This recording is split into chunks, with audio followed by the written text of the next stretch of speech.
Capítulo 10.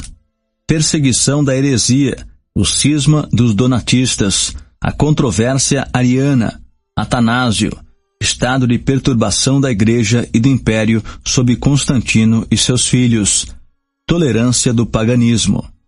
O agradecido aplauso do clero consagrou a memória de um príncipe que lhe favoreceu as paixões e lhe promoveu os interesses. Constantino deu ao clero segurança, riqueza, honrarias e vingança. O apoio à fé ortodoxa era considerado o dever mais sagrado e mais importante do magistrado civil. O Édito de Milão, a Magna Carta da Tolerância, confirmava a todo indivíduo do Império Romano o privilégio de escolher e professar sua própria religião. Mas esse inestimável privilégio não tardou a ser violado. De par com o conhecimento da verdade, o imperador assimilou as máximas da perseguição, e as seitas que dissentiam da Igreja Católica eram importunadas e perseguidas pelo cristianismo triunfante. Constantino não tinha dificuldade em acreditar que os heréticos, os quais presumivelmente questionavam suas opiniões ou se opunham às suas ordens, fossem culpados da mais absurda e criminosa obstinação, e que uma oportuna aplicação de medidas moderadamente austeras poderia salvar aqueles infelizes do risco de uma eterna condenação. Não se perdeu um momento sequer em excluir os ministros e mestres das congregações separadas de qualquer quinhão, das recompensas e imunidades que o imperador tão liberalmente outorgara ao clero ortodoxo. Mas como os sectários pudessem ainda sobreviver sob a nuvem da desgraça real, à conquista do Oriente se seguiu imediatamente um édito que lhes anunciava a total destruição. Após um preâmbulo cheio de paixão e de reproche, Constantino proibia totalmente as assembleias dos heréticos e lhes confiscava as propriedades públicas para uso ou da Receita ou da Igreja Católica. As seitas contra as quais se voltava a severidade imperial parecem ter sido as dos partidários de Paulo de Samosata, os montanistas da Frígia, que pregavam uma entusiástica série de profecias, os novacianos, que rejeitavam resolutamente a eficácia temporal do arrependimento, os marcionistas e valentinianos, sob cujas bandeiras se haviam aos poucos congregado os diversos gnósticos da Ásia e do Egito, e talvez os maniqueus, que tinham recentemente importado da Pérsia uma combinação mais engenhosa de teologia oriental e cristã. Notas do tradutor. Montanistas. Partidários do montanismo, movimento cristão do século II, chefiado por Montano e duas profetisas da Frígia, que dava ênfase à profecia estática e ao ascetismo rigoroso. Os montanistas acreditavam no advento imediato do dia do juízo, e, a seu ver, um cristão decaído da graça não poderia ser redimido. Novacianos. Partidários de Novaciano, heresiarca do século III, fundador de uma seita que punha em dúvida a bondade de Deus e mostrava extrema severidade para com os cristãos que, pelo temor de torturas, tinham retornado ao paganismo. Marcionistas. Seguidores de Márcion, que floresceu em 144 d.C. e fundou a primeira grande heresia anticatólica. Ele pregava um dualismo semelhante ao dos gnósticos, rejeitava de todo o Deus do Velho Testamento e encarecia a importância das práticas ascéticas. Valentinianos, seita gnóstica egípcia fundada por Valentim, que sustentava a existência de dois mundos, um visível e outro invisível. O intento de extirpar a denominação, ou pelo menos conter o avanço desses odiosos heréticos, continuou vigorosa e eficazmente. Algumas das regulamentações penais foram copiadas dos éditos de Diocleciano, e tal método de conversão mereceu o aplauso dos mesmos bispos que tinham sentido a mão da opressão e reivindicado os direitos de humanidade. Duas circunstâncias espirituais podem servir, contudo, para provar que a mente de Constantino não fora corrompida de todo pelo espírito de fanatismo e intolerância. Antes de condenar os maniqueus e suas seitas afins, decidiu ele proceder a um exame da natureza de seus princípios religiosos. Como suspeitava da imparcialidade de seus conselheiros eclesiásticos, confiou a delicada missão a um magistrado civil, cujos conhecimentos e moderação tinha em justa estima e cujo caráter venal provavelmente ignorava. Em pouco se convenceu o imperador de que prescrevera com demasiado assodamento a fé ortodoxa e a exemplar moralidade dos novacianos, que haviam dissentido da igreja em alguns artigos de disciplina que não eram talvez essenciais para a salvação. Por via de um édito específico, isentou-os das penalidades gerais da lei, consentiu-lhes edificarem uma igreja em Constantinopla, respeitou os milagres de seus santos, convidou o bispo deles, Acésio, para o concílio de Niceia e zombou brandamente dos estritos princípios de sua seita numa pilhéria familiar, que, vinda da boca de um soberano, deve ter sido recebida com aplauso e gratidão.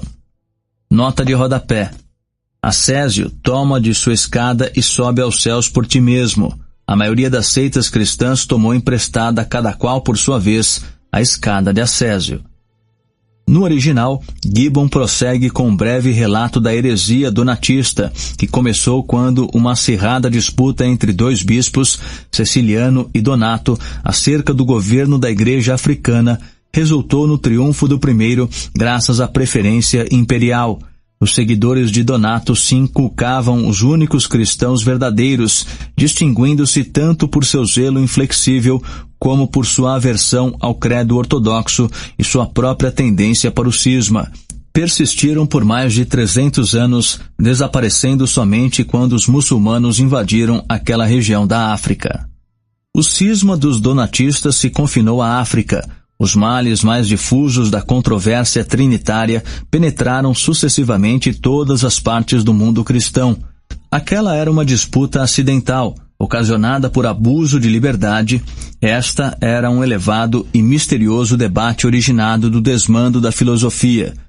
Desde a época de Constantino até a de Clovis e Teodorico, os interesses temporais dos romanos e dos bárbaros estiveram profundamente envolvidos nas disputas teológicas do arianismo. Consinta-se, pois, ao historiador que respeitosamente corra o véu do santuário e acompanhe o progresso da razão e da fé, do erro e da paixão, desde a escola de Platão até o declínio e a queda do império. O gênio de Platão, nutrido por suas próprias meditações ou pelo conhecimento tradicional dos sacerdotes do Egito, se aventurara a explorar a misteriosa natureza da deidade. Quando sua mente se levou à sublime contemplação da causa primeira, necessária e incriada do universo, o sábio ateniense sentiu-se incapaz de conceber como a simples unidade de sua essência podia admitir a infinita variedade de ideias distintas e sucessivas que compõem o modelo do mundo intelectual. Como um ser puramente incorpóreo pudera executar esse modelo perfeito e moldar com mão escultural o caos rudimentar e independente. A vã esperança de safar-se de tais dificuldades, que irão sempre afligir os débeis poderes da inteligência humana, induziria Platão a considerar a natureza divina sob a tríplice modificação, da primeira causa, da razão ou logos e da alma ou espírito do universo. Sua imaginação poética lograva por vezes fixar e animar essas abstrações metafísicas. Os três princípios árquicos ou originais eram representados no sistema platônico como três deuses, unidos entre si por uma geração misteriosa e inefável. O Logos era considerado em particular sob a forma mais acessível do filho de um Pai eterno e Criador e regente do mundo. Tais parecem ser as doutrinas cautelosamente sussurradas nos jardins da academia e que, em conformidade com discípulos ulteriores de Platão, só podiam ser perfeitamente entendidas após um estudo assíduo de 30 anos. As armas dos macedônios difundiram pela Ásia e pelo Egito a língua e o saber da Grécia, e o sistema teológico de Platão passou a ser ensinado com menos reserva e quiçá com alguns aperfeiçoamentos na célebre escola de Alexandria. Uma numerosa colônia de judeus fora convidada por mercê dos Ptolomeus a estabelecer-se em sua nova capital. Enquanto o grosso da nação praticava cerimônias legais e se dedicava às lucrativas ocupações do comércio, alguns hebreus de espírito mais liberal devotavam a vida à contemplação religiosa e filosófica. Cultivavam com diligência e perfilhavam com ardor o sistema teológico do sábio ateniense. Todavia, seu orgulho nacional teria sido humilhado por uma franca confissão de sua antiga pobreza, pelo que atrevidamente marcaram como sagrada herança de seus antepassados o ouro e as joias que tinham tão mais tarde roubado de seus amos egípcios. 100 anos antes do nascimento de Cristo, um tratado filosófico que manifestamente exibe o estilo e as ideias da escola de Platão foi produzido pelos judeus alexandrinos e unanimemente recebido como genuína e valiosa relíquia da inspirada sabedoria de Salomão. União similar da fé mosaica com a filosofia grega distingue as obras de Fílon, que foram escritas em sua maior parte no reinado de Augusto. Nota do tradutor. Fílon de Alexandria, de 30 a.C. a 50 d.C., teólogo judeu e filósofo neoplatônico. Sustentava que o pensamento grego se valera largamente das doutrinas mosaicas, assim justificando seu próprio uso da filosofia grega na interpretação espiritual das Escrituras. A alma material do universo poderia ofender a piedade dos hebreus, mas eles atribuíam o caráter do Logos ao Jeová de Moisés e dos patriarcas, e o Filho de Deus era introduzido na terra sob uma aparência visível e até humana para levar a cabo aquelas funções familiares que pareciam incompatíveis com a natureza e os atributos da causa universal. A eloquência de Platão, o nome de Salomão, a autoridade da escola de Alexandria e o consenso dos judeus e dos gregos não bastavam para afirmar a autenticidade de uma misteriosa doutrina que podia agradar, mas não satisfazer a uma mente racional. Um profeta ou apóstolo inspirado pela divindade é o único que consegue exercer um domínio legítimo sobre a fé dos homens.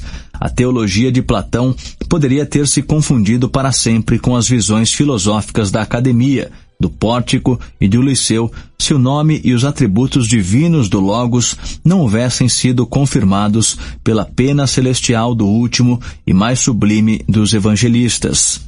A revelação cristã, que se consumou no reinado de Nerva, revelou ao mundo o assombroso segredo de que o Logos, que estava com Deus desde o princípio e era Deus, que criara todas as coisas e para quem todas as coisas foram feitas, se encarnou na pessoa de Jesus de Nazaré, o qual nascera de uma virgem e sofreu a morte na cruz. Além do propósito genérico de assentar num alicerce perpétuo as honras divinas de Cristo, os mais antigos e respeitáveis autores eclesiásticos atribuíam ao teólogo evangélico uma intenção específica de refutar duas heresias opostas que perturbavam a paz da igreja primitiva. A fé dos ebionitas e talvez a dos nazarenos era grosseira e imperfeita. Nota do tradutor. Nazarenos, nome de menosprezo dado pelos judeus aos primeiros seguidores de Cristo. Reverenciavam Jesus como o maior dos profetas, dotado de virtude e poder sobrenatural. Atribuíam-lhe à pessoa e ao futuro reino todas as predições dos oráculos hebraicos que dizem respeito ao reino sempiterno e espiritual do Messias prometido.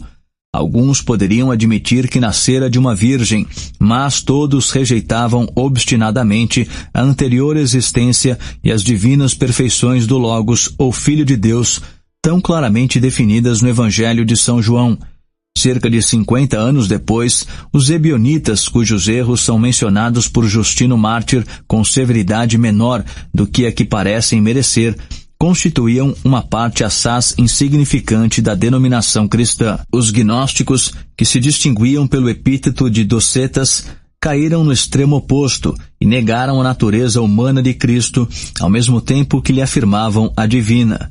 Educados na escola de Platão, habituados à sublime ideia do Logos, prontamente imaginaram que o aion, ou emanação mais brilhante da divindade, assumiria a configuração exterior e as aparências visíveis de um mortal. Infundadamente sustentavam, porém, que as imperfeições da matéria são incompatíveis com a pureza de uma substância celestial.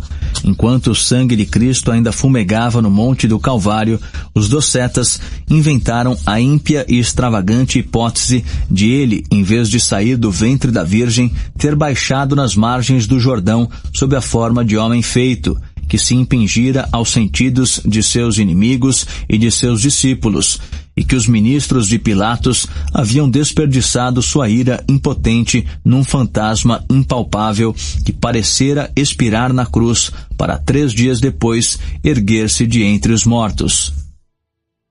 A sanção divina que o apóstolo outorgara ao princípio fundamental da teologia de Platão encorajou os prosélitos doutos do século II e III a admirar e estudar as obras do sábio ateniense, que assim maravilhosamente antecipara uma das mais surpreendentes descobertas da revelação cristã.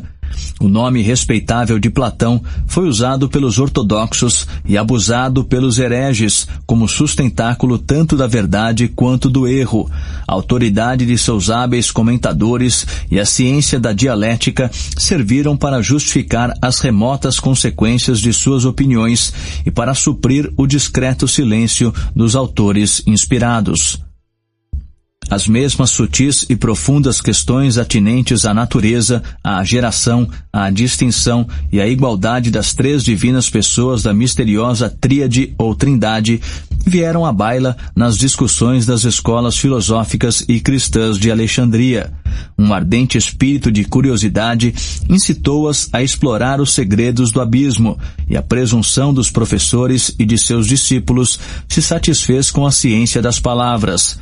Mas o mais sagaz dos teólogos cristãos, o grande Atanásio, candidamente confessou que, sempre que forçava seu entendimento a meditar na divindade do Logos, seus laboriosos e baldados esforços refluíam sobre si mesmos, que quanto mais pensava, menos compreendia, e que quanto mais escrevia, mais incapaz era de exprimir seus pensamentos. A cada passo de investigação, vemo-nos compelidos a sentir e a reconhecer a imensurável desproporção entre o tamanho do objetivo e a capacidade da inteligência humana. Podemos empenhar-nos em abstrair as noções de tempo, de espaço e de matéria, tão intimamente unidas a todas as percepções de nosso conhecimento experimental, mas tão logo presumimos raciocinar em termos de substância infinita, de geração espiritual, sempre que tiramos qualquer conclusão positiva de uma ideia negativa, vemo-nos envolvidos em treva, perplexidade e inevitável contradição. Nota do organizador. Num parágrafo aqui omitido, Gibbon ressalta 2 diferenças nas discussões filosóficas e eclesiásticas em torno da mesma questão. Os cristãos primitivos abordavam com unção e apaixonado interesse aquilo que o filósofo platônico considerava com sábia moderação. Enquanto o filósofo afirmava o direito à liberdade intelectual, a extensa e crescente organização eclesiástica exigia um maior grau de conformidade espiritual da parte de seus membros. Após o Édito de Tolerância haver devolvido a paz e o descanso aos cristãos, a controvérsia trinitária reviveu na antiga sede do platonismo, a douta, a opulenta, a tumultuosa cidade de Alexandria, e a chama da discórdia religiosa rapidamente se comunicou das escolas ao clero, ao povo, às províncias e ao Oriente. Agitou-se nas conferências eclesiásticas e nos sermões populares a abstrusa questão da eternidade do Logos. As opiniões heterodoxas de Ário foram em breve tornadas públicas por seu ardor e pelo de seus adversários. Os mais implacáveis destes reconheciam a erudição e a vida imaculada do eminente presbítero, que numa eleição anterior declinara, e talvez generosamente declinasse, suas pretensões ao trono episcopal. Seu competidor, Alexandre, assumiu o cargo de juiz dele. A importante causa foi arguida perante Alexandre. Se a princípio pareceu hesitar, pronunciou ele por fim sua sentença definitiva como uma norma absoluta de fé. O indômito presbítero, que se atreveu a resistir à autoridade de seu irado bispo, foi excluído da comunhão da igreja. Mas o orgulho de Ário teve o apoio e o aplauso de um partido numeroso. Contava ele, entre seus seguidores imediatos, 2 bispos do Egito, 7 presbíteros, 12 diáconos e, o que pode parecer quase inacreditável, 700 virgens. Uma grande maioria dos bispos da Ásia parecia apoiar ou favorecer-lhe a causa. As providências deles foram comandadas por Eusébio de Cesareia, o mais douto dos prelados cristãos, e por Eusébio de Nicomédia, que adquirira a reputação de estadista sem perder a de santo. Sínodos na Palestina e na Bitínia se opuseram aos sínodos do Egito. A atenção do príncipe e do povo foi atraída por essa disputa teológica, e a decisão, ao cabo de 6 anos, ficou confiada à autoridade suprema do Concílio Ecumênico de Nicéia. Nota do organizador. No original, Gibbon faz ulteriores especulações acerca das 3 possíveis concepções sobre a natureza da Trindade. Se aos bispos do Concílio de Nicéia tivesse sido permitido seguir os ditames imparciais de sua consciência, dificilmente Ário e seus seguidores teriam podido entreter esperanças de obter uma maioria de votos em favor de uma hipótese tão radicalmente contrária às 2 crenças mais populares do mundo católico.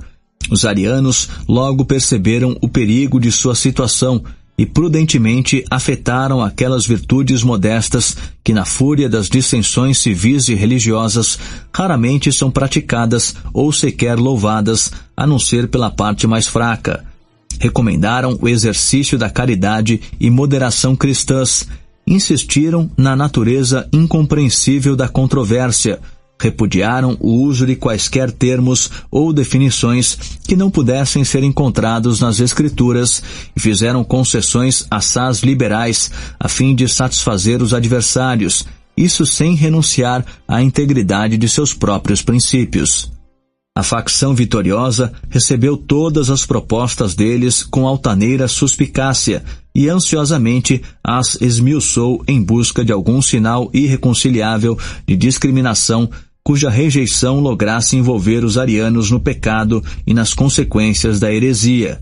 Foi publicamente lida e ignominiosamente rasgada uma epístola em que o patrono dos arianos, Eusébio de Nicomédia, candidamente confessava que a admissão do homoousiano ou consubstancial, uma palavra já familiar aos platônicos, era incompatível com os princípios de seu sistema filosófico.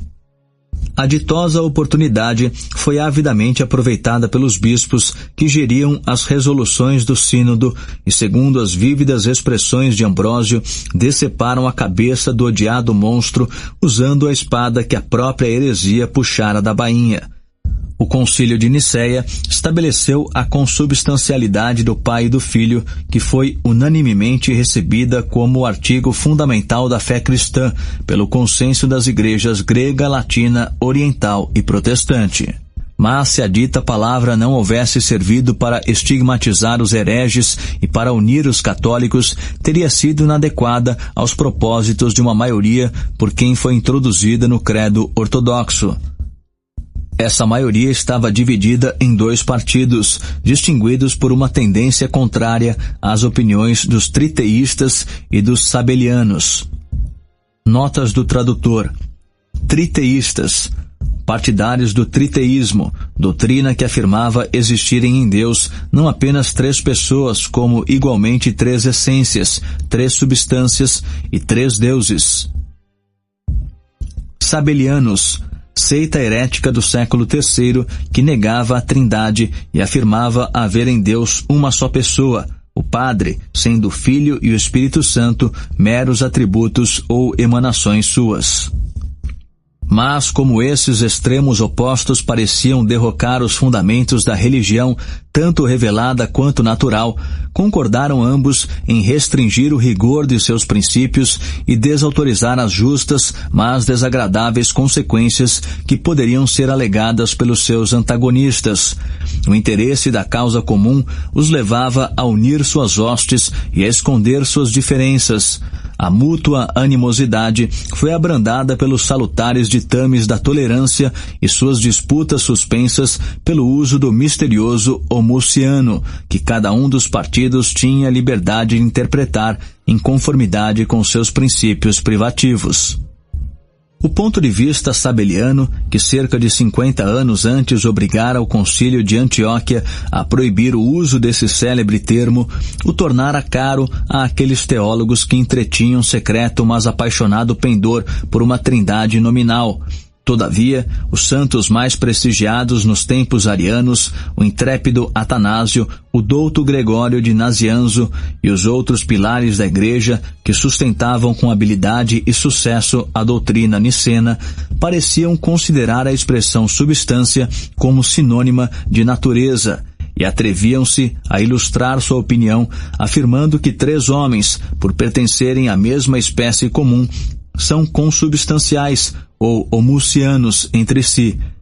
Essa pura e nítida igualdade era temperada de um lado pela conexão interna e pela penetração espiritual que une indissoluvelmente as pessoas divinas, e de outro pela preeminência do Padre, reconhecida na medida em que fosse compatível com a independência do Filho. Dentro desses limites, permitia-se que o quase invisível e vacilante pêndulo da ortodoxia balouçasse em segurança. De ambos os lados, para além desse terreno consagrado, emboscavam-se os hereges e os demônios para surpreender e devorar o desditoso andarilho. Mas como os graus do rancor teológico dependem da índole da guerra mais que da importância da controvérsia, os hereges que degradavam a pessoa do Filho eram tratados com maior severidade do que aqueles que a aniquilavam. Atanásio consumiu sua vida numa irreconciliável oposição à ímpia insanidade dos arianos, mas defendeu por mais de 20 anos o sabelianismo de Marcelo de Ancira. Quando por fim se viu compelido a afastar-se de sua companhia, continuou a mencionar com um sorriso ambíguo os erros veniais de seu respeitável amigo. A autoridade de um conselho ecumênico, a que os próprios arianos foram obrigados a submeter-se, inscrevia nas bandeiras do Partido Ortodoxo as letras misteriosas da palavra homoousiano, a qual contribuía, não obstante algumas obscuras controvérsias e combates noturnos, para manter e perpetuar a unidade da fé, ou pelo menos da linguagem.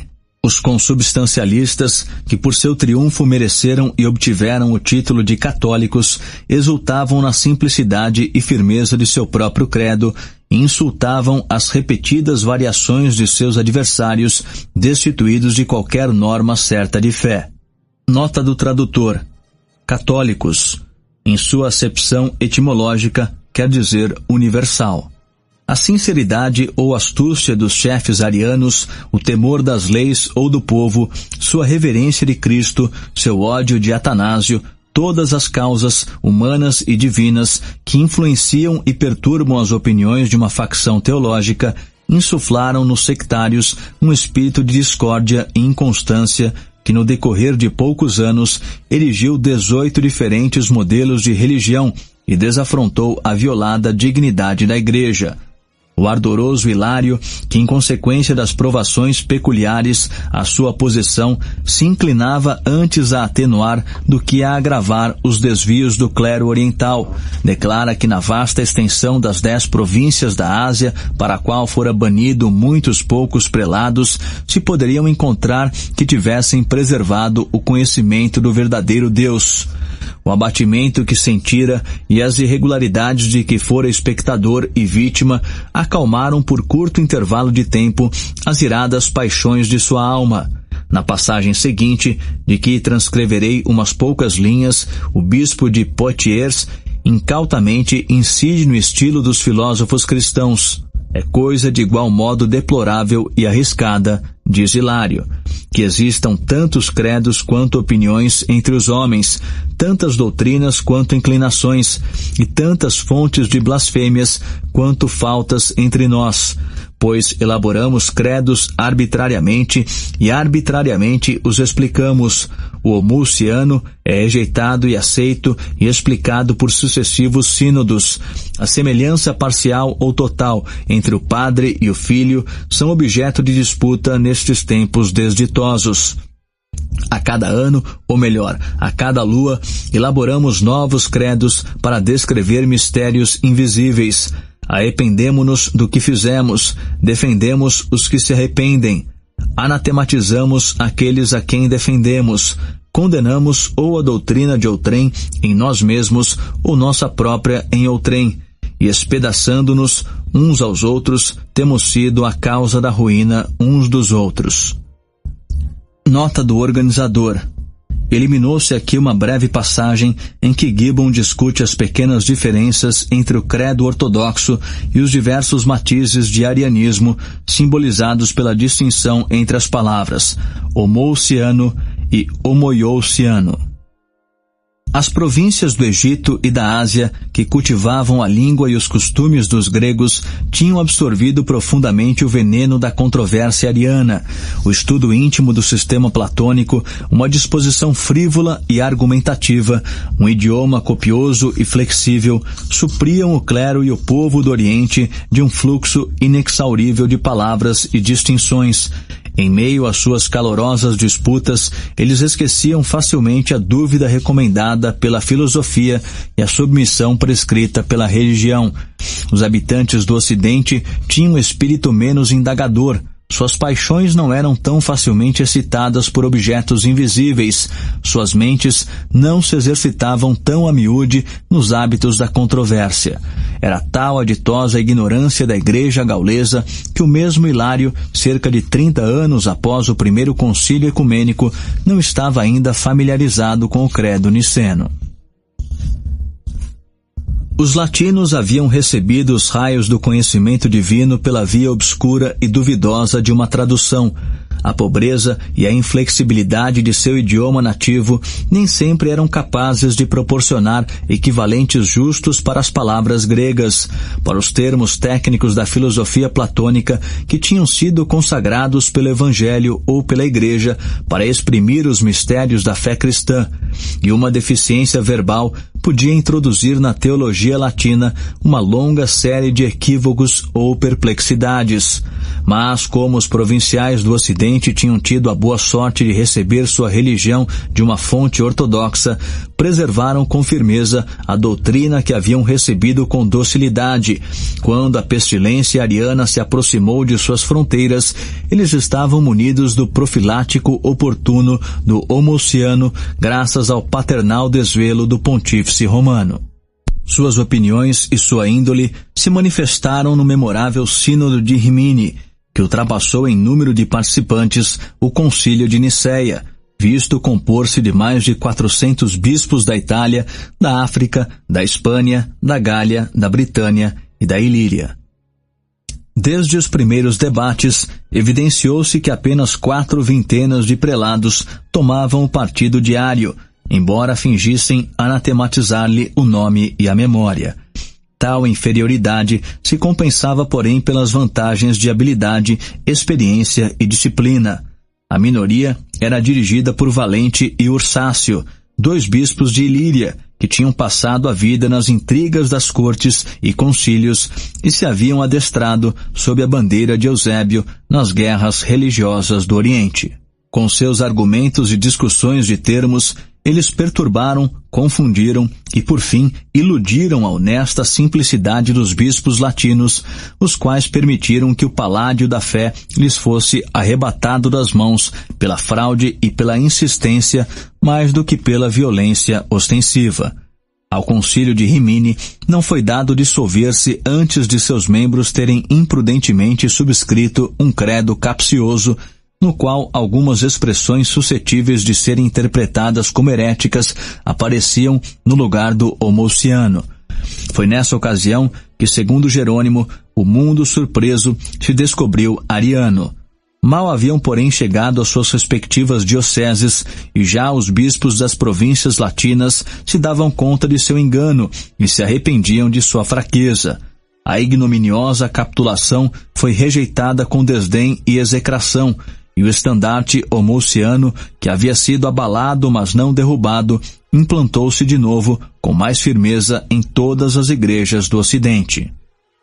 Tal foi a origem e o progresso, e tais foram as radicais mudanças sofridas por essas controvérsias teológicas que perturbaram a paz da cristandade nos reinados de Constantino e de seus filhos. Mas como esses príncipes se atreviam a estender seu despotismo à fé, tanto quanto às vidas e fortunas de seus súditos, o peso do sufrágio real por vezes fez pender a balança eclesiástica, pelo que as prerrogativas do Rei do Céu foram estabelecidas ou alteradas ou restringidas no gabinete de um monarca terreno. O infortunado espírito de discórdia que se difundiu pelas províncias do Oriente perturbou o triunfo de Constantino, mas o imperador continuou durante algum tempo a encarar com fria e descuidosa indiferença o objeto da disputa. Como ainda não estava informado da dificuldade de pacificar as discórdias dos teólogos, endereçou as facções em luta, a Alexandre e a Ário, uma epístola moderadora, a qual pode ser atribuída com maior razão ao tino inexperiente do soldado e estadista que aos ditames de qualquer um de seus conselheiros episcopais. Atribui ele a origem de toda a controvérsia a uma sutil e insignificante questão, relativa a um incompreensível pormenor da lei, que fora tolamente suscitada pelo bispo e imprudentemente resolvida pelo presbítero. Lamenta que o povo cristão, que tinha o mesmo Deus, a mesma religião e o mesmo culto, fosse dividido por tais distinções de tão pouca monta, e gravemente recomenda ao clero de Alexandria o exemplo dos filósofos gregos, que podiam sustentar seus argumentos sem perder a calma e afirmar sua liberdade sem romper os laços de amizade. A indiferença e o desdém do soberano teriam sido, quiçá, o método mais eficaz para silenciar a disputa, caso a corrente popular fosse menos rápida e impetuosa, e caso o próprio Constantino, em meio ao faccionismo fanático, houvesse mantido a tranquilidade de espírito. Mas seus ministros eclesiásticos logo conseguiram corromper a imparcialidade do magistrado e despertar o ardor do prosélito. Foi ele, provocado pelos insultos endereçados às suas estátuas, alarmou-se com a magnitude tanto imaginária quanto real da crescente discórdia e pôs fim às esperanças de paz e tolerância a partir do momento em que reuniu 300 bispos dentro dos muros do mesmo palácio. A presença do monarca exagerou a importância do debate. Sua atenção multiplicou os argumentos e ele expôs sua pessoa com uma paciente intrepidez que animou o ardor dos combatentes. Não obstante o aplauso que a eloquência e a sagacidade de Constantino têm merecido, a um general romano cuja religião podia ser ainda motivo de dúvida e cuja mente não fora esclarecida nem pelo estudo nem pela inspiração, faltavam qualificações para discutir, na língua grega, quer uma questão metafísica, quer um artigo de fé. Mas a confiança no favorito Ósio, que parecia ter presidido o concílio de Niceia, poderia ter inclinado o imperador para o partido ortodoxo, e uma insinuação oportuna de que o mesmo Eusébio de Nicomédia, que ora protegia o herege, havia pouco antes auxiliado o tirano, poderia exasperá-lo com seus adversários. O credo niceno foi ratificado por Constantino, e sua firme declaração de que os que resistissem ao divino juízo do sínodo deviam preparar-se para um exílio imediato, calou os murmúrios de uma débil oposição, a qual, de 17 bispos, reduziu-se quase instantaneamente a 2. Eusébio de Cesareia deu um relutante e ambíguo assentimento ao homoousiano, e a vacilante conduta do nicomedense Eusébio só serviu para adiar-lhe por cerca de 3 meses a desgraça e o exílio. O ímpio Ário foi banido para uma das províncias remotas da Ilíria. Sua pessoa e seus discípulos foram estigmatizados por lei com o odioso epíteto de porfirianos. Suas obras foram condenadas às chamas e aqueles em cuja posse as encontrassem incorriam na pena capital. O imperador se deixara impregnar do espírito de controvérsia e o estilo irado Nota do tradutor: Porfirianos, seguidores de Porfírio, século III depois de Cristo, filósofo neoplatônico, discípulo de Plotino.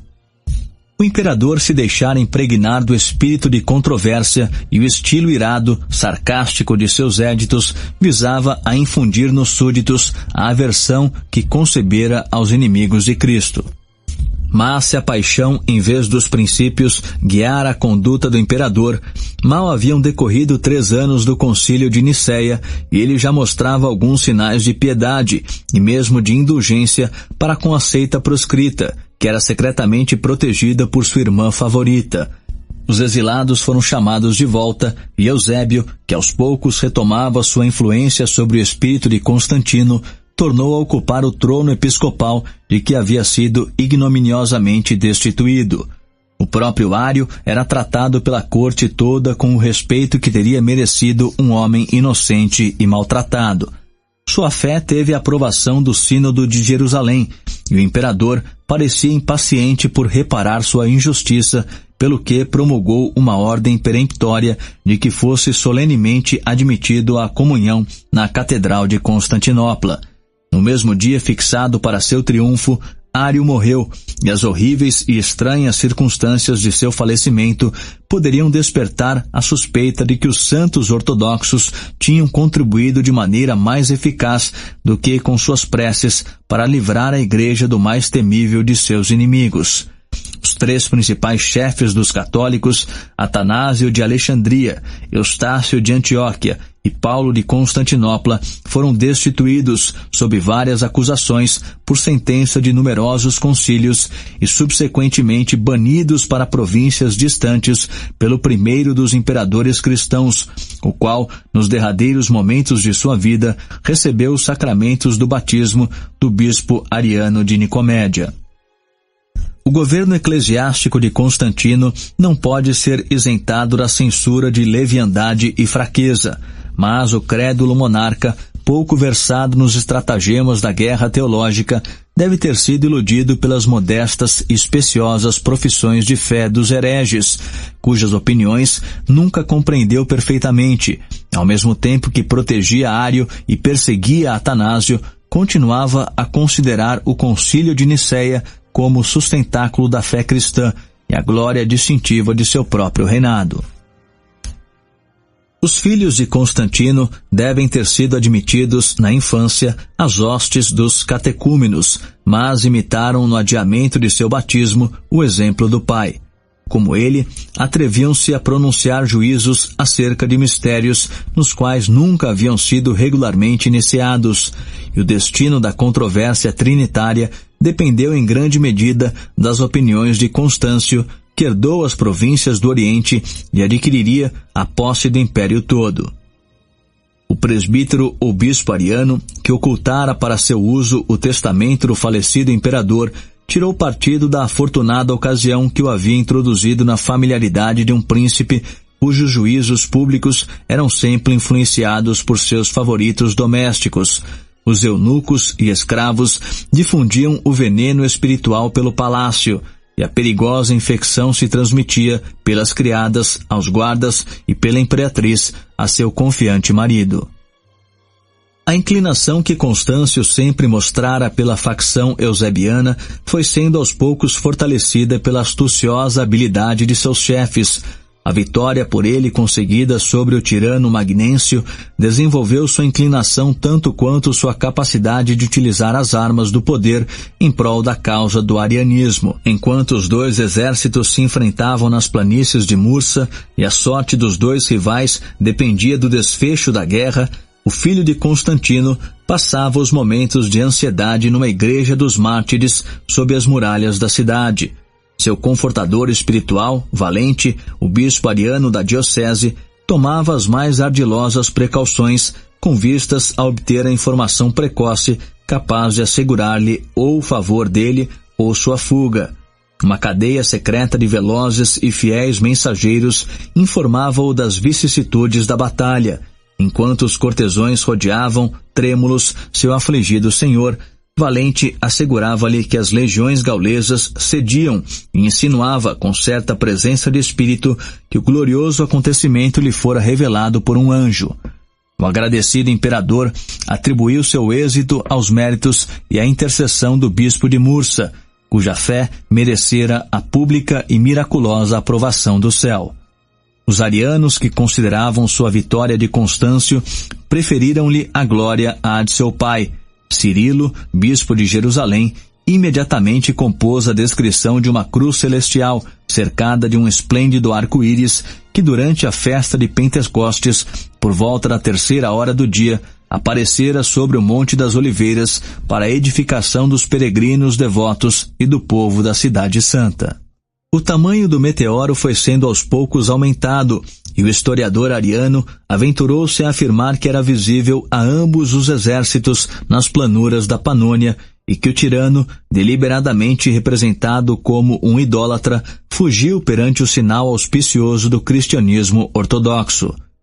As ideias de um forasteiro ponderado que considerou imparcialmente o progresso da discórdia civil ou eclesiástica fazem sempre jus à nossa atenção, e uma breve passagem de Amiano, que serviu nos exércitos de Constâncio e lhe estudou o caráter, tem quiçá mais valor que muitas páginas de invectivas teológicas. A religião cristã, que em si mesma, diz esse moderado historiador, é clara e simples, ele a confundiu com as bobagens da superstição. Em vez de usar o peso de sua autoridade para conciliar as facções, ele acalentava e propagava em polêmicas verbais as diferenças que sua fátua curiosidade suscitara. As estradas reais se cobriam de bandos de bispos que, vindos de todas as partes, galopavam rumo às assembleias, que chamavam de sínodos, enquanto forcejavam por converter a seita inteira às suas opiniões privativas. O sistema de postas públicas quase se arruinava por suas apressadas e repetidas jornadas. Nosso conhecimento mais íntimo das transações eclesiásticas do reinado de Constantino propiciaria um amplo comentário dessa notável passagem, que justifica as apreensões judiciosas de Atanásio de que a incessante atividade do clero a vagar pelo império em busca da verdadeira fé provocaria o desdém e o riso de um mundo incrédulo. Tão logo se livrou dos terrores de uma guerra civil, o imperador consagrou os lazeres de seus quartéis de inverno em Arles, Milão, Sirmione e Constantinopla à diversão ou labuta da controvérsia. A espada do magistrado e mesmo do tirano fora desembainhada para reforçar as razões do teólogo. Sua oposição à fé ortodoxa de Niceia mostra de pronto que sua incapacidade e ignorância lhe igualavam a presunção. Os eunucos, as mulheres e os bispos que governavam a mente fátua e medíocre do imperador lhe haviam inspirado uma insuperável aversão ao almociano. Sua consciência tímida se alarmava com a impiedade de Aécio. A culpa desse ateu era agravada pelo suspeitoso favorecimento do infortunado Galo, e mesmo a morte dos ministros imperiais massacrados em Antioquia se imputava às sugestões desse perigoso sofista. O espírito de Constâncio, que não podia ser moderado pela razão nem firmado pela fé, via-se impelido às cegas de um para outro lado no negro e vácuo abismo pelo seu temor do extremo oposto. Ele ora abraçava, ora condenava as mesmas ideias, sucessivamente baniu e chamou de volta os chefes das facções ariana e semi-ariana. Durante a quadra de atividade ou festividade públicas, ele levava dias inteiros ou até noites a selecionar as palavras e a pesar as sílabas que lhe compunham os credos flutuantes. O assunto de suas meditações lhe perseguia e ocupava o sono. Os sonhos incoerentes do imperador eram recebidos como visões celestiais, e ele aceitou com complacência o alto título de bispo dos bispos nas mãos dos eclesiásticos que esqueciam o interesse de sua ordem a fim de satisfazer suas paixões. O propósito de firmar uma uniformidade de doutrina que levou Constâncio a convocar tantos sínodos na Gália, na Itália, na Ilíria e na Ásia era repetidamente frustrado por sua própria leviandade, pelas divisões dos arianos e pela resistência dos católicos. Decidiu ele então, no último e decisivo esforço, arrogantemente impor os decretos de um concílio ecumênico. O destrutivo terremoto de Nicomédia, a dificuldade de achar um local conveniente e quiçá certos motivos políticos secretos suscitaram uma alteração nas convocações. Os bispos do Oriente receberam ordem de se reunir na Seleucia, em Esáuria, enquanto os do Ocidente tomavam suas deliberações em Rimini, na costa do Adriático. Em vez de 2 ou 3 deputados de cada província, todo o corpo episcopal foi convocado. Notas do tradutor. Seleucia, cidade antiga da Ásia às margens do Tigre, perto de Bagdá, foi capital da dinastia dos Seleucidas, iniciada por Seleuco I Nicátor, lugar-tenente de Alexandre Magno. Esáuria, antiga região da costa sul da Ásia Menor, conquistada pelos romanos em 75 a.C. O Concílio Oriental, após gastar 4 dias num debate feroz e vão, dissolveu-se sem chegar a nenhuma conclusão definida. O Concílio do Ocidente foi prolongado até o 7º mês. Tauro, o prefeito pretoriano, recebeu ordem de não dispensar os prelados enquanto não se unissem numa mesma opinião. Seus esforços foram encorajados pelo poder que lhe foi outorgado de banir 15 dos mais refratários e pela promessa que lhe foi feita de um consulado, caso conseguisse levar a cabo façanha tão difícil. Suas preces e ameaças, a autoridade do soberano, a sofisticaria de Valente e Ursácio, os incômodos do frio e da fome e a tediosa melancolia de um desesperançado exílio lograram por fim arrancar a relutante aquiescência dos bispos de Rimini.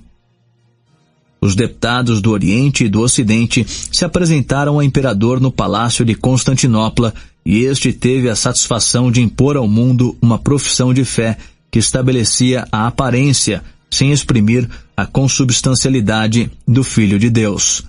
Mas o triunfo do arianismo fora precedido do afastamento do clero ortodoxo, ao qual era impossível intimidar ou corromper, e o reinado de Constâncio foi desonrado pela injusta e ineficaz perseguição ao grande Atanásio. Raras vezes temos oportunidade de observar, quer na vida ativa, quer na especulativa, que efeitos se podem produzir ou que obstáculos podem ser superados quando uma única mente aplica inflexivelmente sua força na perseguição de um só objetivo. O nome imortal de Atanásio está para sempre ligado à doutrina católica da Trindade, a cuja defesa ele consagrou todos os momentos e todas as faculdades de seu ser. Educado na família de Alexandre, opusera-se vigorosamente aos primeiros avanços da heresia ariana, desempenhou as importantes funções de secretário na gestão do idoso prelado, e os pais do Concílio de Nicéia acompanharam com surpresa e respeito as crescentes virtudes do jovem diácono. Em épocas de perigo público, as enfadonhas alegações de idade e precedência são por vezes postergadas, e 5 meses após seu retorno de Nicéia, o diácono Atanásio ocupava o trono episcopal do Egito. Desempenhou esse cargo eminente por mais de 46 anos, e sua longa administração se consagrou ao constante combate contra as forças do arianismo. 5 vezes foi Atanásio destituído do trono, passou 20 anos exilado ou fugido, e quase todas as províncias do Império Romano foram sucessivamente testemunhas de seus méritos e de seus sofrimentos na causa do Homoousiano, que ele considerava a única ocupação e prazer, o dever e a glória de sua vida. Em meio à tempestade das perseguições, o arcebispo de Alexandria se mostrava perseverante no trabalho, cioso de sua reputação e descuidoso de sua própria segurança. Embora o fanatismo lhe contagiasse o espírito, Atanásio dava provas de uma superioridade de caráter e de talentos que o teria qualificado muito melhor que os degenerados filhos de Constantino para governar uma grande monarquia. Sua erudição era menos profunda e menos extensa que a de Eusébio de Cesareia, e sua rude eloquência não podia ser comparada à refinada oratória de Gregório ou de Basílio.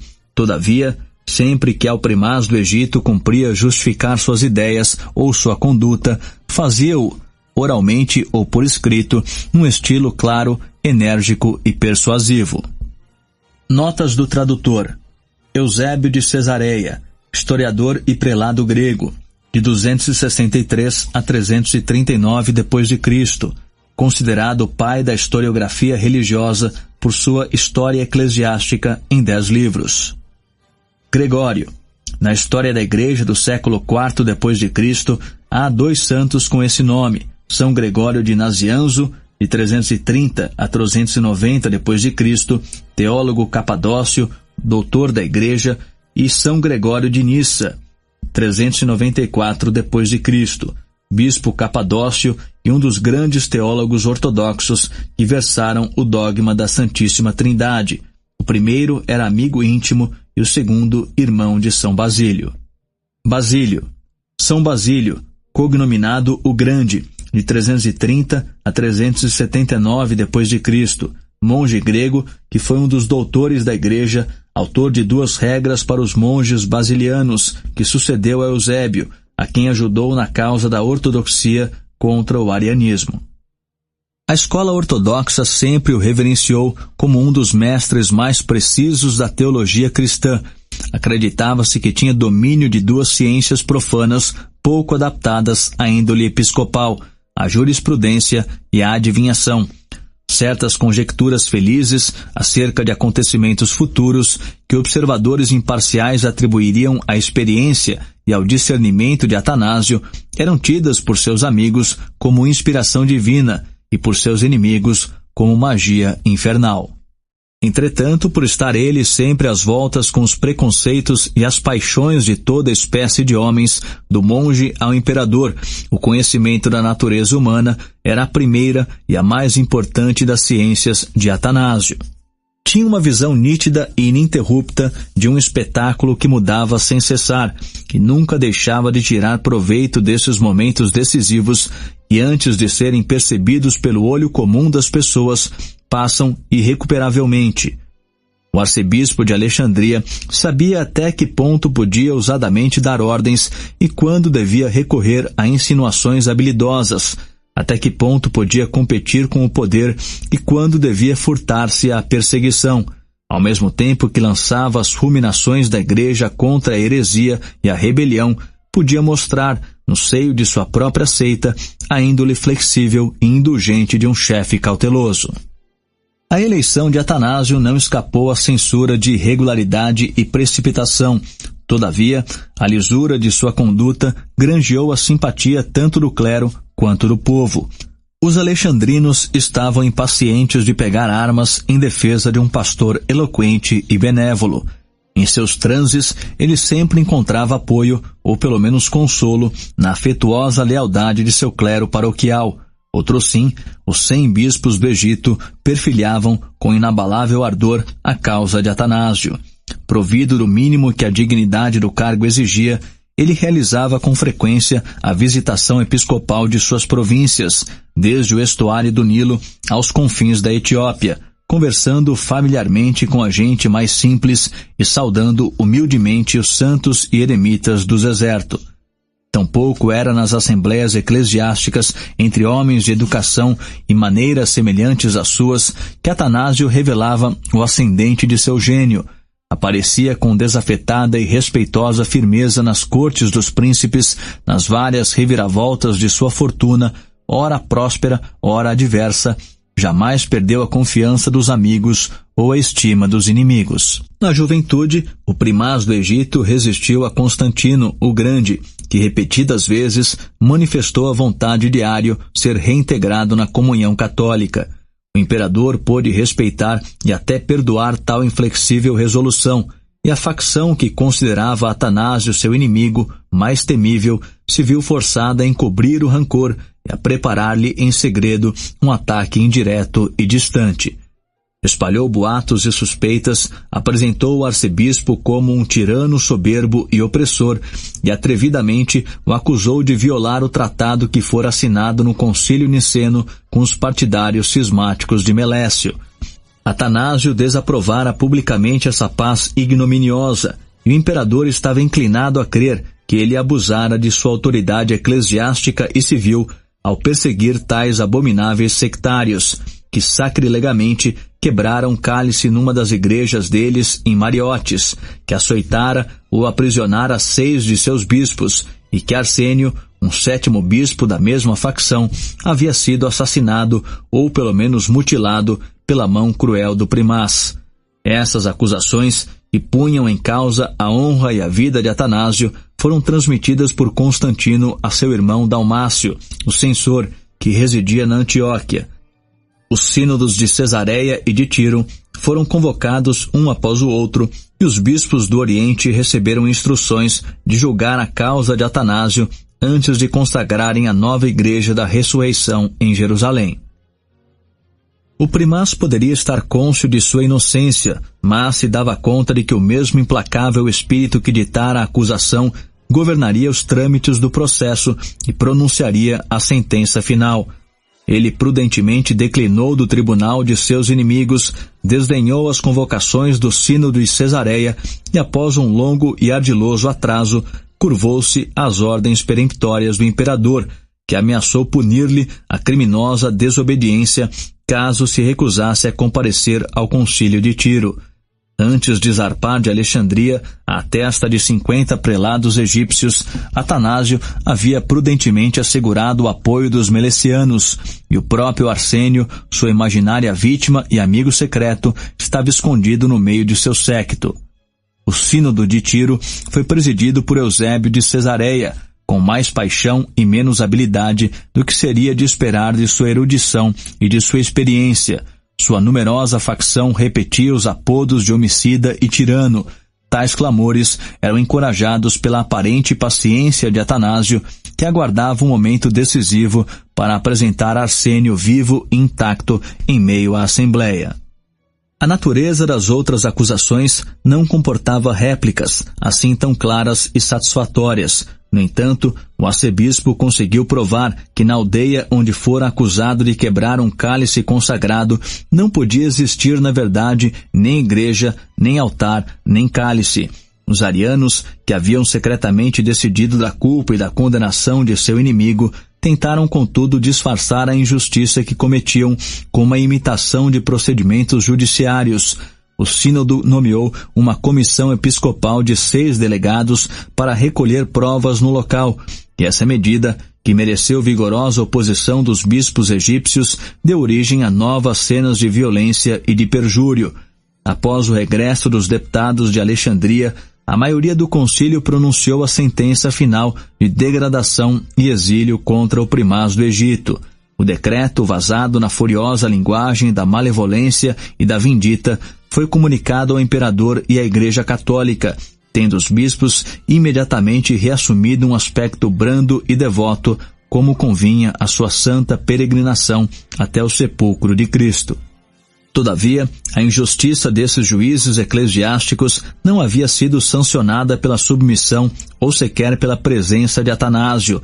Ele se decidiu a fazer um audaz e perigoso experimento, a fim de verificar se o trono seria acessível à voz da verdade. Antes de que a sentença final pudesse ser pronunciada em Tiro, o intrépido primaz embarcou num pequeno navio, prestes a içar velas rumo à cidade imperial. A solicitação de uma audiência poderia ter sido obstada ou burlada. Atanásio ocultou, porém, sua chegada. Ficou à espera do momento do retorno de Constantino de uma vila próxima e audazmente saiu ao encontro de seu irado soberano quando este passava a cavalo pela rua principal de Constantinopla. Tão estranha aparição provocou-lhe surpresa e indignação, e os guardas receberam ordem de levar dali o importuno peticionário. Entretanto, o ressentimento do imperador cedeu ao involuntário respeito, e seu espírito altaneiro se intimidou com a coragem e eloquência de um bispo que lhe implorava a justiça e lhe despertava a consciência. Constantino ouviu com atenção imparcial e até mesmo benevolente as queixas de Atanásio. Os membros do Sínodo de Tiro foram convocados para justificar sua conduta, e as artimanhas da facção eusebiana teriam sido desbaratadas se não houvesse ela agravado a culpa do primaz pela hábil suposição de uma afronta imperdoável, o desígnio criminoso de interceptar e deter a frota cerealista de Alexandria, que atendia à subsistência da nova capital. O imperador estava convicto de que a paz do Egito seria garantida pela ausência de um chefe popular, mas se recusava a preencher a vacância do trono arcebispal. A sentença que pronunciou, ao cabo de longa hesitação, foi a de um vigiado ostracismo em vez de um ignominioso exílio. Na remota província da Gália, mas na corte hospitaleira de Treves, Atanásio passou cerca de 28 meses. A morte do imperador alterou o aspecto dos assuntos públicos e, em meio à generalizada indulgência de um novo reinado, o primaz foi trazido de volta à sua pátria por um honroso decreto de Constantino, o Jovem, que exprimia profunda convicção da inocência e do mérito de seu venerável hóspede. A morte desse príncipe deixou Atanásio exposto a uma segunda perseguição, e o débil Constâncio, soberano do Oriente, logo se tornou o cúmplice secreto dos eusebianos. 90 bispos dessa seita ou facção se reuniram em Antioquia sob o especioso pretexto de consagrar a catedral. Compuseram um credo ambíguo, tingido com as cores pálidas do semi-arianismo, e 25 cânones que ainda regram a disciplina dos gregos ortodoxos. Decidiu-se, com alguns visos de equidade, que um bispo destituído por um sínodo não poderia reassumir suas funções episcopais enquanto não tivesse sido absolvido pelo julgamento de um sínodo equivalente. A lei foi imediatamente aplicada ao caso de Atanásio. O concílio de Antioquia pronunciou, ou melhor, confirmou-lhe a degradação. Um forasteiro de nome Gregório foi elevado a seu trono e Filágrio, o prefeito do Egito, recebeu ordens de apoiar o novo primaz com os poderes civil e militar da província. Oprimido pela conspiração dos prelados asiáticos, Atanásio se retirou de Alexandria e passou 3 anos como exilado e peticionário no Sacro Umbral do Vaticano. Pelo estudo assíduo da língua latina, em breve estava em condições de parlamentar com o clero ocidental. Sua recatada adulação influenciou e orientou o arrogante Júlio. O pontífice romano foi persuadido a considerar seu apelo como do próprio interesse da sede apostólica, e um concílio de 50 bispos da Itália proclamou-lhe por unanimidade a inocência. Ao fim de 3 anos, o primaz foi chamado à corte de Milão pelo imperador Constante, o qual, no desfrute de prazeres ilícitos, ainda professava uma viva consideração pela fé ortodoxa.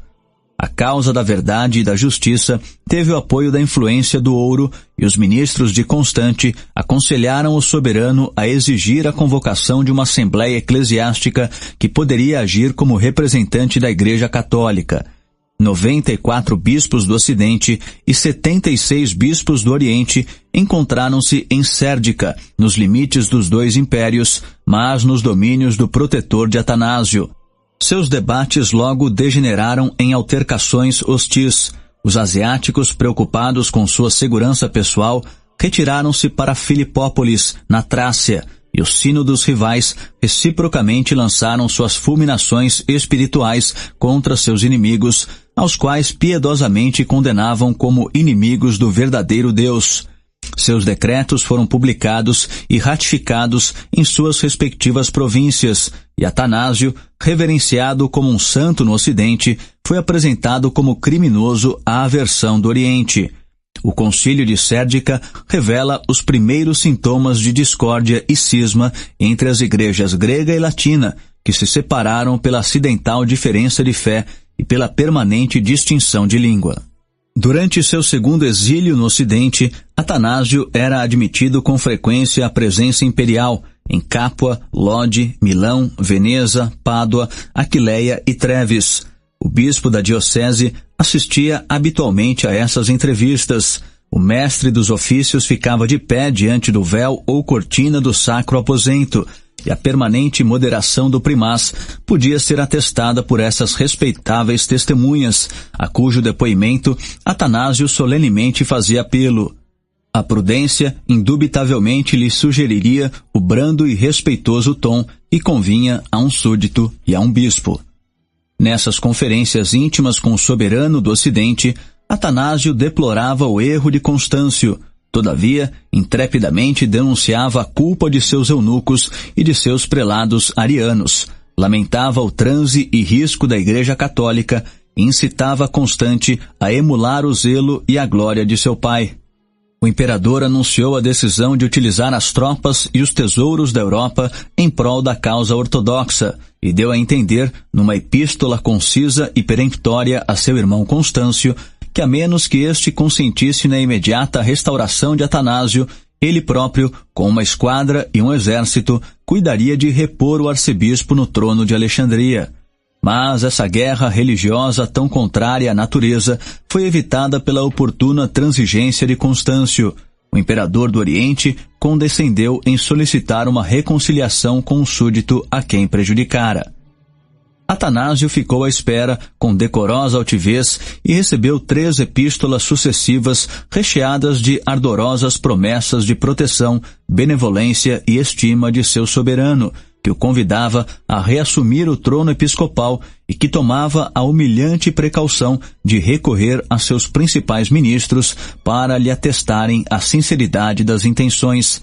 As mesmas promessas foram expressas de maneira ainda mais pública nas ordens enviadas ao Egito para que chamasse de volta os partidários de Atanásio, restaurasse seus privilégios, proclamasse-lhes a inocência e eliminasse dos registros públicos as atas do processo instaurado durante a predominância da facção eusebiana. Após lhe ter sido dada toda a satisfação e garantia que a justiça ou mesmo a urbanidade exigiam, o primaz seguiu viagem em lentas jornadas através das províncias da Trácia, Ásia e Síria. Seu progresso foi assinalado por abjetas homenagens dos bispos orientais que lhe suscitaram o desprezo sem lhe iludir a penetração. Na Antioquia, ele se avistou com Constâncio, recebeu com modesta firmeza os abraços e juras de seu senhor e se esquivou da proposta de permitir aos arianos terem uma única igreja em Alexandria, reivindicando em outras cidades do império igual tolerância para sua própria facção. Uma resposta que teria parecido justa e moderada na boca de um príncipe independente. A entrada do arcebispo na sua capital se constituiu numa procissão triunfal. A ausência e a perseguição o haviam tornado querido dos alexandrinos. Sua autoridade, que ele exercia com rigor, firmou-se ainda mais, e sua fama se difundiu da Etiópia à Britânia por toda a extensão do mundo cristão. Mas o súdito que reduziu seu príncipe à necessidade de dissimular não pode jamais esperar um perdão sincero e duradouro. O trágico destino de Constante logo privou Atanásio de um poderoso e generoso protetor. A guerra civil entre o assassino e o único irmão sobrevivente de Constante, guerra que afligiu o império por mais de 3 anos, propiciou um intervalo de repouso à Igreja Católica.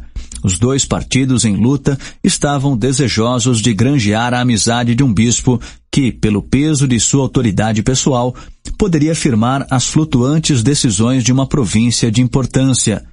Ele recebeu em audiência os embaixadores do tirano, com quem foi posteriormente acusado de manter entendimentos secretos. O imperador Constâncio repetidamente assegurou a seu caríssimo pai, o reverendíssimo Atanásio, que, não obstante os boatos maldosos postos em circulação por seus inimigos comuns, ele havia herdado as opiniões e o trono de seu falecido irmão. A gratidão e a clemência disporiam o primaz do Egito a deplorar o intempestivo destino de Constante e a execrar a culpa de Magnêncio. Todavia, como claramente percebia que as apreensões de Constâncio eram sua única salvaguarda, quiçá tal percepção moderasse em certa medida o fervor de suas preces pelo êxito da justa causa. A ruína de Atanásio não mais foi maquinada pela obscura malevolência de alguns bispos intolerantes ou irados, que abusavam da autoridade de um monarca crédulo. O próprio monarca declarou sua decisão, que tanto tempo reprimira, de vingar as injúrias a ele feitas. O primeiro inverno após sua vitória, passado em Arles, ele o empregou contra um inimigo que lhe era mais odioso que o derrotado tirano da Gália. Se o imperador por um capricho houvesse decretado a morte dos cidadãos mais eminentes e virtuosos da República, a ordem cruel teria sido executada sem hesitação pelos ministros da ostensiva violência ou da injustiça dissimulada.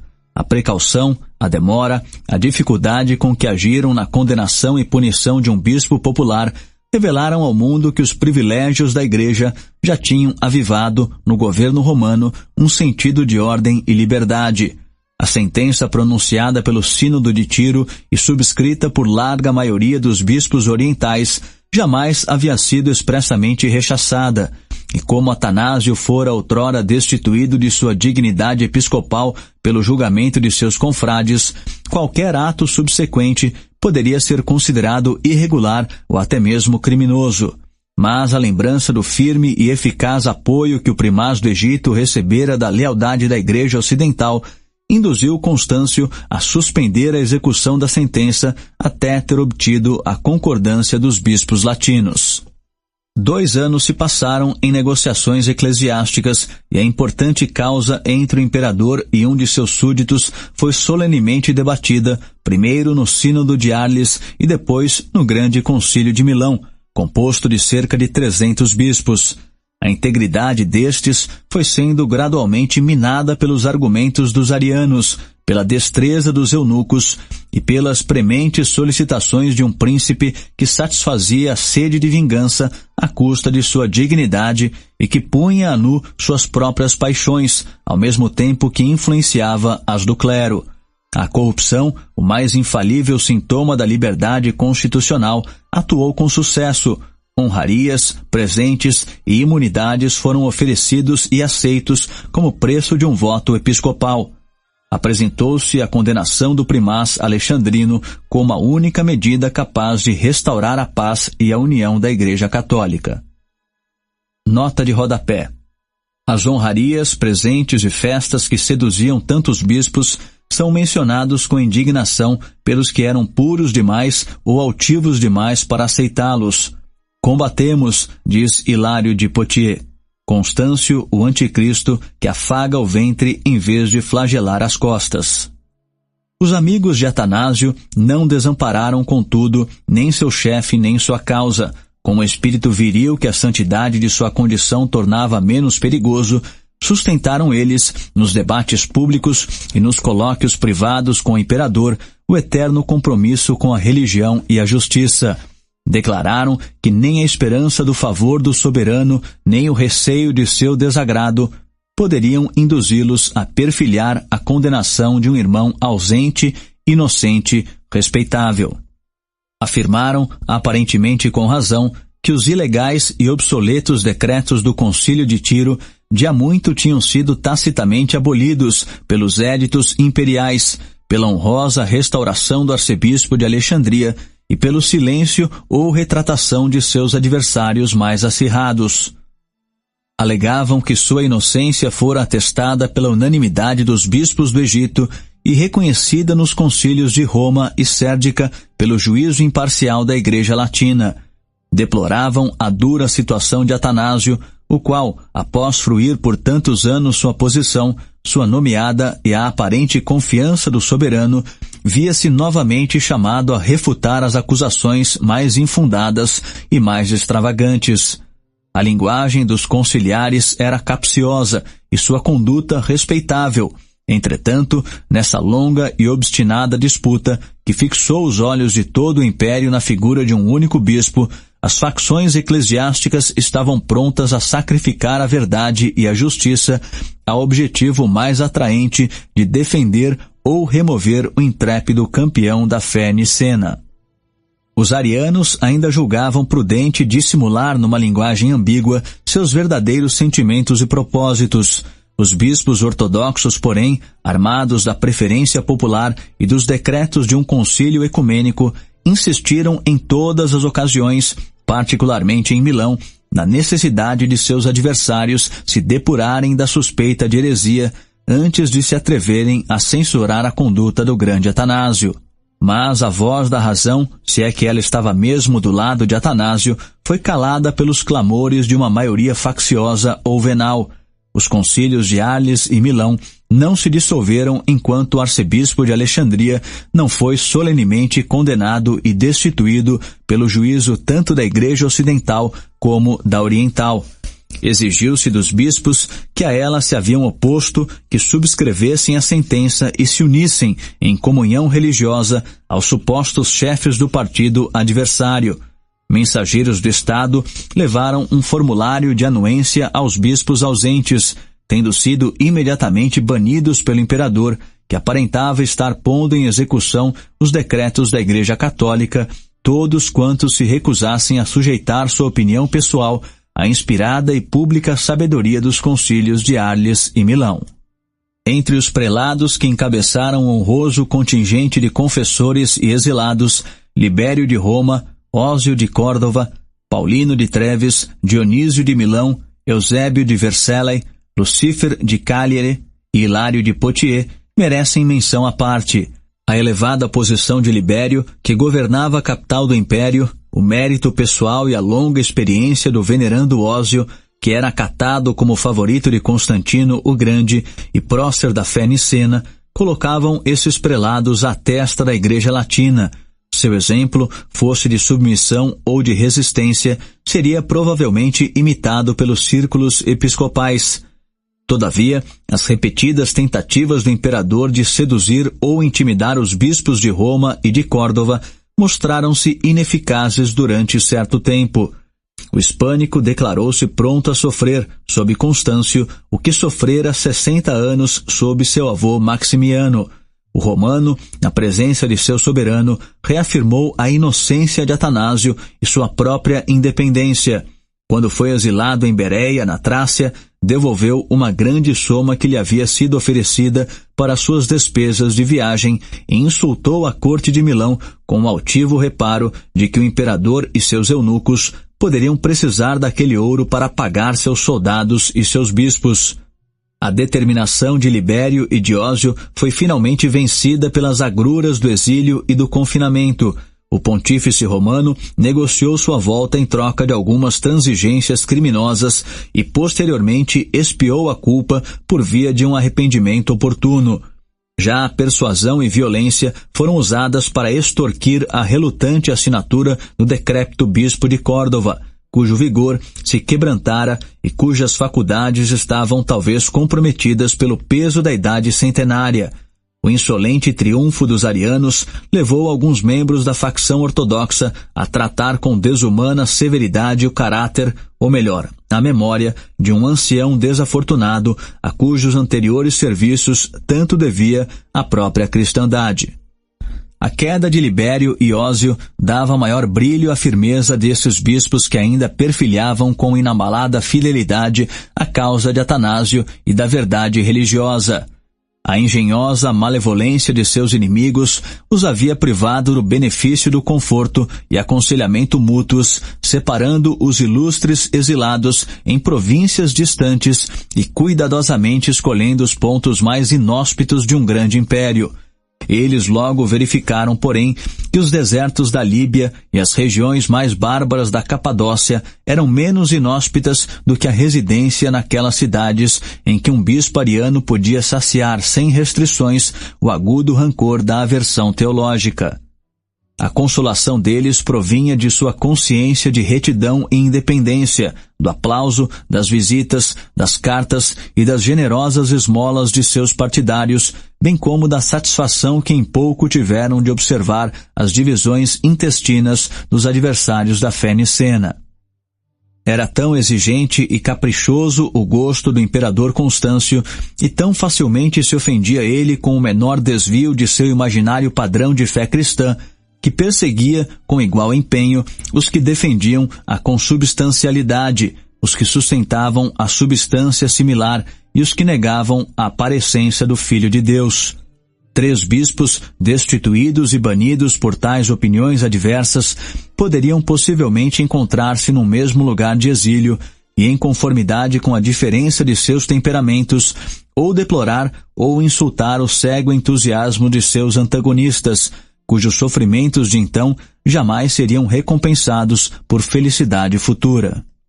A desgraça e o exílio dos bispos ortodoxos do Ocidente visavam, como outros tantos passos preparatórios, a ruína do próprio Atanásio.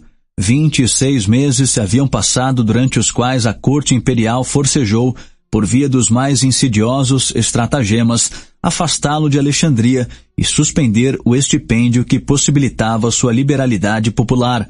Mas quando o primaz do Egito, abandonado e proscrito pela Igreja Latina, se viu destituído de qualquer apoio exterior, Constâncio enviou 2 de seus secretários com a incumbência verbal de proclamar e executar a ordem de banimento de Atanásio. Como a justiça da sentença era publicamente reconhecida por toda a facção, o único motivo que podia impedir Constâncio de dar a seus mensageiros a sanção de um mandato escrito tem de ser atribuído às suas dúvidas quanto às consequências do ato e à noção do perigo a que poderia expor a segunda cidade e a mais fértil província do império, caso o povo persistisse na decisão de defender, pela força das armas, a inocência de seu pai espiritual. Essa extremada precaução propiciou a Atanásio um pretexto especioso para respeitosamente questionar a veracidade de uma ordem que ele não lograva conciliar nem com a equidade, nem com as anteriores declarações de seu benévolo senhor.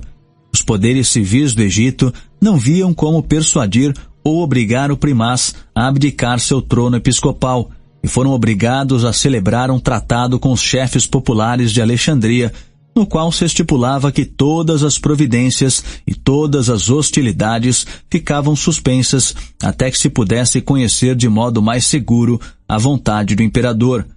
Por via dessa aparente moderação, os católicos passaram a sentir-se em ilusória e fatal segurança, enquanto as legiões do Alto Egito e da Líbia recebiam ordens secretas de avançar e, em jornadas céleres, sitiar ou antes surpreender uma capital habituada à sedição e inflamada de ardor religioso. A posição de Alexandria entre o mar e o lago Mareotes facilitava a aproximação e o desembarque das tropas, que se introduziram no coração da cidade antes de quaisquer medidas eficazes poderem ser tomadas para fechar as portas ou ocupar os postos importantes de defesa. À meia-noite, 23 dias após a assinatura do tratado, Ciriano, duque do Egito, à frente de 5.000 soldados armados e preparados para um assalto, investiu inopinadamente contra a igreja de São Teonas, onde o arcebispo, com parte de seu clero, celebrava as devoções noturnas. As portas do sacro edifício cederam à impetuosidade do ataque, que se fez acompanhar de toda a sorte de circunstâncias de tumulto e derramamento de sangue. Entretanto, como os corpos dos chacinados e os fragmentos de armas militares permaneceram no dia seguinte como uma prova irrefutável em poder dos católicos, o tentame de Ciriano pode ser considerado antes uma incursão bem-sucedida do que uma conquista absoluta. As outras igrejas da cidade foram profanadas por ultrajes semelhantes e durante pelo menos 4 meses Alexandria ficou exposta aos insultos de um exército licencioso estimulado pelos eclesiásticos de uma facção hostil. Assassinaram-se muitos fiéis, que bem mereceriam o nome de mártires se suas mortes não tivessem sido provocadas ou vingadas. Bispos e presbíteros foram tratados com cruel ignomínia. Virgens consagradas foram desnudadas, flageladas e violadas. Casas de cidadãos abastados foram pilhadas e, sob o disfarce de ardor religioso, a concupiscência, a avareza e o ressentimento pessoal ficaram impunes ou mereceram até aplausos. Aos pagãos de Alexandria, que constituíam ainda uma facção numerosa e insatisfeita, persuadiu-se com facilidade a desertar um bispo que temiam e estimavam. As esperanças de alguns favores especiais e a apreensão de se verem envolvidos nas penalidades gerais da rebelião levaram-nos a prometer apoio ao sucessor indicado de Atanásio, o famoso Jorge da Capadócia. Após receber a consagração de um sínodo ariano, o usurpador subiu ao trono episcopal, garantido pelas armas de Sebastião, que fora nomeado conde do Egito para a execução dessa importante tarefa.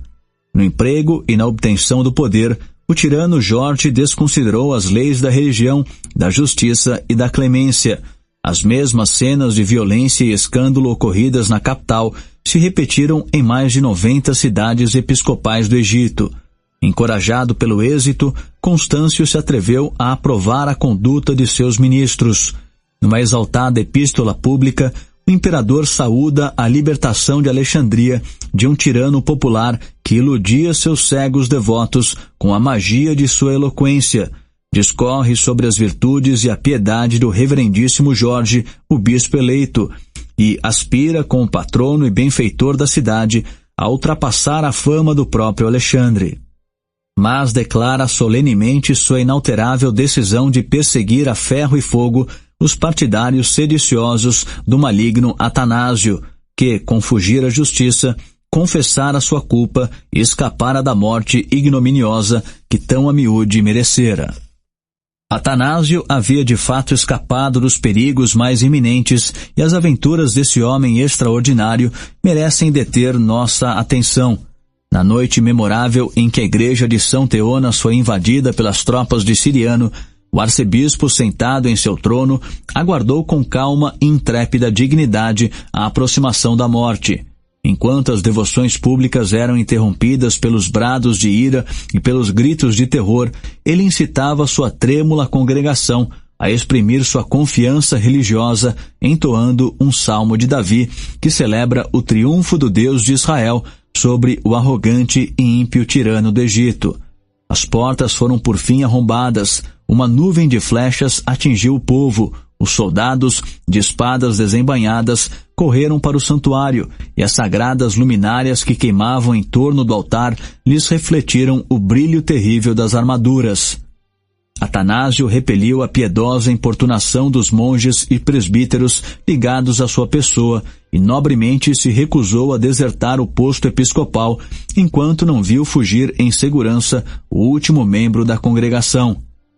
A escuridão e o tumulto da noite favoreceram a retirada do arcebispo, embora oprimido pelas vagas de uma multidão agitada, embora atirado ao solo e ali deixado sem sentidos, conseguiu recobrar sua impávida coragem e esquivar-se da busca ansiosa dos soldados, aos quais os guias arianos haviam advertido de que a cabeça de Atanásio seria o mais agradável dos presentes para o imperador. Desde esse momento, o primaz do Egito desapareceu das vistas de seus inimigos e permaneceu cerca de 6 anos escondido em impenetrável obscuridade. O poder despótico de seu implacável inimigo alcançava toda a extensão do mundo romano, e o exasperado monarca diligenciara por meio de uma epístola muito insistente aos príncipes cristãos da Etiópia excluir Atanásio das mais remotas e isoladas regiões da terra. Recorreu-se sucessivamente a condes, prefeitos, tribunos, exércitos inteiros para perseguir um bispo fugitivo. A vigilância dos poderes civil e militar eram espicaçadas pelos éditos imperiais. Prometiam-se generosas recompensas ao homem que apresentasse Atanásio, vivo ou morto, e as mais severas penalidades recairiam sobre quantos se atrevessem a proteger o inimigo público. Mas os desertos da Tebaída eram então povoados por uma raça de fanáticos bravios e insubmissos que preferiam as ordens de seu abade às leis de seu soberano. Os numerosos discípulos de Antônio e de Pacômio receberam o primaz fugitivo como pai, admiraram a paciência e humildade com que se conformava às suas instituições mais rigorosas, recolhiam cada palavra que lhe saía dos lábios como a genuína efusão da sabedoria inspirada e persuadiam-se de que suas próprias preces, jejuns e vigílias eram menos meritórias do que o ardor que exprimiam e os perigos que arrostavam na defesa da verdade e da inocência. Os mosteiros do Egito estavam situados em lugares solitários e desolados, no topo de montanhas ou nas ilhas do Nilo, e a sagrada trompa ou corneta de Tabena era o sinal bem conhecido que reunia vários milhares de monges robustos e decididos, os quais, em sua maioria, tinham sido campônios da região circunvizinha. Quando seus retiros sombrios eram invadidos por uma força militar a que se tornava impossível resistir, eles ofereciam o pescoço ao verdugo e comprovavam a fama nacional de tortura alguma conseguir arrancar de um egípcio a confissão de um segredo que ele estivesse empenhado em ocultar. O arcebispo de Alexandria, por cuja segurança ardorosamente sacrificavam suas vidas, perdia-se em meio a uma multidão uniforme e bem disciplinada, À aproximação do perigo, as mãos oficiosas dos monges o transferiam prontamente de um esconderijo para outro, até ele atingir os assustadores desertos que a superstição, sombria e crédula, povoara de demônios e monstros selvagens. Atanásio passou seus anos de afastamento, que só terminaram com a morte de Constâncio, quase sempre na companhia dos monges, que fielmente lhe serviam de guardas, secretários e mensageiros. Todavia, a importância de manter ligação mais estreita com a facção católica o induzia, sempre que abrandava a fúria da perseguição, a emergir do deserto, a introduzir-se em Alexandria e a confiar sua pessoa à discrição de amigos e partidários. Suas variadas aventuras poderiam fornecer matéria para um romance muito recreativo. Certa feita, foi escondido numa cisterna seca e mal a deixara quando o denunciou a traição de uma escrava. De outra feita, o ocultaram no asilo ainda mais extraordinário, a casa de uma virgem de apenas 20 anos de idade, célebre em toda a cidade por sua peregrina beleza. Conforme narrou ela sua história muitos anos depois, à meia-noite foi surpreendida pelo aparecimento do bispo em vestes sumárias, o qual, adiantando-se em passos rápidos, rogou-lhe a proteção que uma visão celeste lhe ordenara viesse procurar sob seu teto hospitaleiro. A piedosa donzela aceitou e honrou o sagrado compromisso que lhe havia sido confiado à prudência e à coragem. Sem partilhar o segredo com quem quer que fosse, ela prontamente levou Atanásio a seu aposento mais íntimo e velou por sua segurança com a ternura de um amigo e a assiduidade de uma serva. Enquanto durou o perigo, supria-o regularmente de livros e provisões, lavava-lhe os pés, cuidava-lhe da correspondência e jeitosamente manteve oculto dos olhos da suspeita esse solitário e familiar intercâmbio entre um santo cujo caráter exigia observação da mais impoluta castidade e uma mulher cujos encantos poderiam suscitar as emoções mais perigosas. Durante os 6 anos de perseguição e exílio, Atanásio repetiu suas visitas a essa bela e leal companheira, e a declaração formal de que ele havia assistido aos concílios de Rimini e de Seleucia nos compele a acreditar que estava secretamente presente na época e lugar da convocação deles. A vantagem de poder entender-se pessoalmente com os amigos e de observar e aprofundar as divisões dos inimigos poderia justificar, da parte de um estadista prudente, ato tão audacioso e tão arriscado.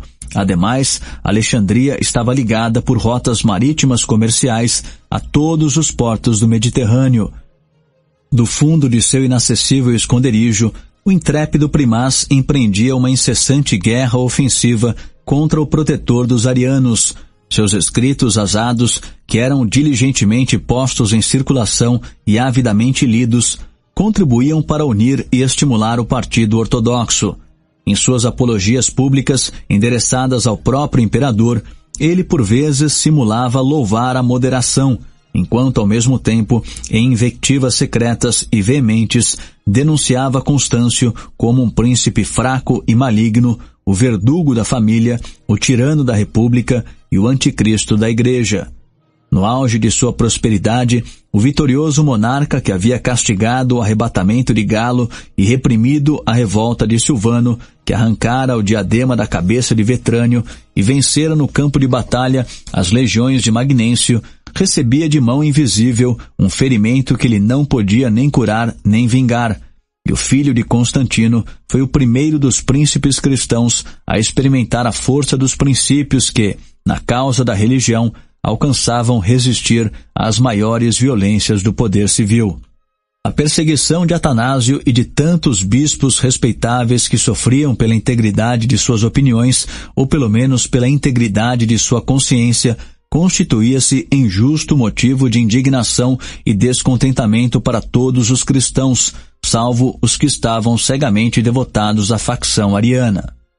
O povo lamentava a perda de seu leal pastor, a cujo banimento se seguiu a intrusão de um forasteiro no trono episcopal, e se queixava em voz alta de o direito de eleição ter sido violado e de estar condenado a obedecer a um usurpador mercenário cuja pessoa lhe era desconhecida e cujos princípios eram suspeitos. Os católicos podiam demonstrar ao mundo que não estavam comprometidos com a culpabilidade e a heresia de seu governante eclesiástico, testemunhando publicamente sua discordância ou desligando-se totalmente da comunidade dele. O primeiro desses métodos foi inventado na Antioquia e praticado com tal sucesso que logo se difundia por todo o mundo cristão. A doxologia, ou hino sagrado que celebrava a glória da Trindade, é suscetível de inflexões belíssimas, mas de caráter essencial.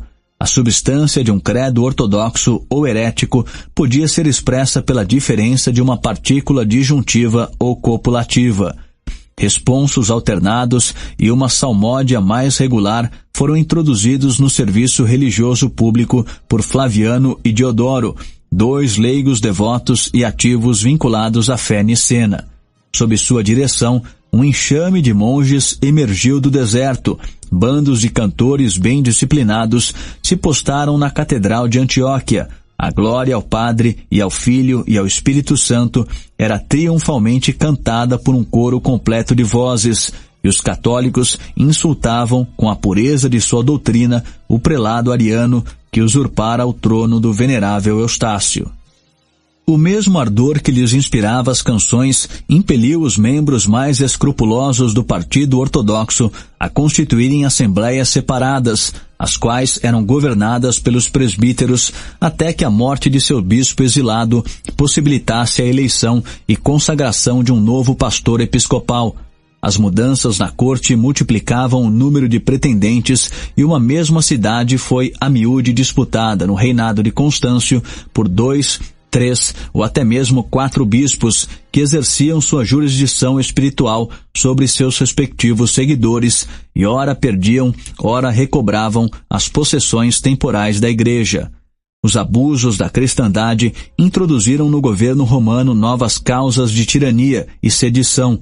Os vínculos da sociedade civil foram despedaçados pela fúria das facções religiosas, e o obscuro cidadão, que poderia ter calmamente assistido à elevação e queda de sucessivos imperadores, imaginava e sentia que sua própria vida e fortuna estavam ligadas aos interesses de um clérigo popular. Gibbon desenvolve este ponto no original, descrevendo a índole religiosa de duas das maiores cidades do Império durante o reinado dos filhos de Constantino. Em Roma, o exílio do bispo ortodoxo Libério ocasionou um tumulto público tão grande que o imperador Constâncio, numa visita ao circo, foi repetidamente agredido com brados de "Um só Deus, um só Cristo, um só bispo". E a populaça enfurecida de Constantinopla primeiro queimou o palácio do general-comandante da cavalaria imperial e em seguida arrastou-lhe pelos calcanhares o corpo inerme ao longo das ruas porque ele tentara executar uma sentença de banimento contra um bispo popular. Tais explosões eram brandas, porém, comparadas com a insanidade da seita donatista conhecida como os circunceliões, os quais, armados principalmente de enormes cacetes chamados de israelitas e gritando seu brado de guerra de "Louvado seja Deus", atacavam os indefesos provincianos da África. Um de seus principais artigos de devoção parece ter sido o horror à vida. Frequentemente detinham viajantes nas estradas públicas e os obrigavam a infligir-lhes os golpes de martírio com a promessa de uma recompensa se consentissem e a ameaça de morte instantânea se recusassem. Outros, por sua vez, num dia anunciado, atiravam-se do alto de algum precipício. O desaparecimento dos circunceliões foi apressado por essa singular ânsia e prática da autodestruição. A mera narração das divisões intestinas que perturbaram a paz e desonraram o triunfo da Igreja confirmará a observação de um historiador pagão e justificará a queixa de um venerável bispo. A experiência de Amiano o convencera de que a inimizade dos cristãos entre si ultrapassava a fúria dos animais selvagens contra o homem, e Gregório de Nazianzo lamenta em tom assaz patético que o reino do céu se convertesse, por via da discórdia, em imagem do caos, de uma tempestade noturna e do próprio inferno. Os arrebatados e facciosos autores da época, reclamando toda a virtude para si, e imputando toda a culpa a seus adversários, descreveram a batalha dos anjos contra os demônios. Mais tranquila, nossa razão rejeitará tais puros e perfeitos monstros do vício ou da santidade e atribuirá uma medida igual, ou pelo menos indiscriminada, de bem e de mal aos sectários hostis que assumiam e conferiam as denominações de ortodoxos ou heréticos. Haviam eles sido educados na mesma religião e na mesma sociedade civil. Suas esperanças e seus temores na vida presente ou na futura equilibravam-se em igual proporção. De ambos os lados, o erro podia ser inocente, a fé sincera, a prática meritória ou corrupta. Objetivos similares excitavam-lhes as paixões, e eles podiam, alternativamente, buscar o favor da corte ou do povo. As opiniões metafísicas dos atanasianos e dos arianos podiam não lhes influenciar o caráter moral, e todos eram de modo idêntico tomados pelo espírito de intolerância que fora deduzido das máximas puras e simples dos evangelhos. Um autor moderno que com justificada confiança afixou à sua história os honrosos epítetos de política e filosófica, acusa a tímida prudência de Montesquieu de descurar-se de enumerar, entre as causas do declínio do império, uma lei de Constantino que suprimia inteiramente o exercício do culto pagão, deixando considerável parte de seus súditos destituída de sacerdotes, de templos e de uma religião pública. A dedicação do historiador filosófico à causa dos direitos humanos levou-o a aquecer no ambíguo testemunho de eclesiásticos que assaz levianamente atribuíram a seu herói favorito o mérito de uma perseguição geral. Em vez de alegar essa lei imaginária que teria rutilado na frontaria dos códigos imperiais, podemos com maior segurança recorrer à epístola original dirigida por Constantino aos seguidores da antiga religião, numa altura em que ele não mais escondia sua conversão, nem temia os rivais do seu trono. Nela convida e exorta, nos termos mais insistentes, os súditos do Império Romano a imitar o exemplo de seu soberano. Declara, porém, que aqueles que ainda se recusem a abrir os olhos à luz celestial poderão livremente manter seus templos e cultuar seus deuses de fantasia. A notícia de que as cerimônias do paganismo foram suprimidas é formalmente desmentida pelo próprio imperador, que sensatamente alega, como o princípio de sua moderação, a invencível força do hábito, do preconceito e da superstição. Sem violar a santidade de sua promessa, nem alarmar os temores dos pagãos, o astuto monarca diligenciava, por lentas e cautelosas etapas, minar a estrutura irregular e decadente do politeísmo. Os atos facciosos de severidade que ocasionalmente levou a cabo, conquanto fossem secretamente incitados pelo ardor cristão, assumiam as pretensas cores da justiça e do bem público, ao mesmo tempo que buscava arruinar as fundações da religião antiga. Constantino afetava reformar-lhe os abusos. Seguindo o exemplo do mais sábio de seus predecessores, ele condenava, sob a ameaça das mais rigorosas punições, as ímpias e ocultas artes da adivinhação, as quais suscitavam as vãs esperanças e, por vezes, as criminosas tentativas dos que estavam descontentes com sua situação presente. Um silêncio ignominioso era imposto aos oráculos que tivessem sido publicamente declarados culpados de fraude ou falsidade. Foram abolidos os sacerdotes afeminados do Egito, e Constantino desempenhou os deveres de um censor romano quando ordenou a demolição de diversos templos da Fenícia, onde todas as formas de prostituição eram devotadamente praticadas à luz do dia e em honra de Vênus. Em certa medida, a cidade imperial foi construída às custas dos opulentos templos da Grécia e da Ásia, e com seus despojos ornamentada. Confiscaram-se as propriedades sagradas, transportaram-se as estátuas de deuses e heróis, com rude familiaridade, para o meio de uma gente que as considerava objetos não de adoração, mas de curiosidade. O ouro e a prata foram repostos em circulação, e os magistrados, os bispos e os eunucos aproveitaram a ocasião afortunada para satisfazer, a um só tempo, seu fervor, sua avareza e seu ressentimento. Tais depredações confinaram-se, porém, a uma pequena parte do mundo romano. As províncias havia muito se tinham acostumado a suportar a mesma sacrílega rapinagem por parte da tirania de príncipes e procônsules, que não era de suspeitar entretivessem qualquer propósito de subverter a religião oficial. Os filhos de Constantino seguiram as pegadas do pai com mais fervor e menos discrição. Multiplicaram-se aos poucos os motivos de rapina e opressão. Davam-se todas as mostras de indulgência para com o comportamento ilegal dos cristãos. Explicavam-se todas as dúvidas em detrimento do paganismo. A demolição dos templos era celebrada como um dos acontecimentos auspiciosos do reinado de Constante e Constâncio. O nome de Constâncio ficou ligado a uma lei concisa que poderia ter obviado a necessidade de quaisquer proibições futuras.